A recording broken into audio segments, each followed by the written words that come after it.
DJT stock analysis Tuesday. Is it a buy or not? I'm covering all that in a short 1-minute video, so watch till the end.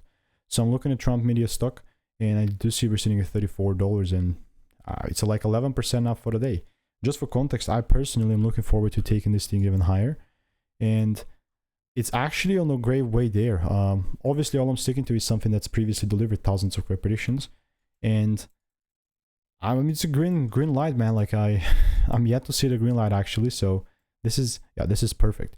Do you know, like, in case you can't tell, I get pretty excited. But the moment I start seeing a second break above $35 is the moment where I pull the trigger on this thing. Enough has been enough with the waiting stuff. So yeah, I think now obviously you have the getting inside the trade game, and then you have the managing the trade game. Two completely different things. But all of it, like, I'll definitely keep you updated. So if you want to learn to make more money by taking less trades for free, click the first link in the description. All reviews are 5 stars, and I will see you in the next one. Goodbye and enjoy.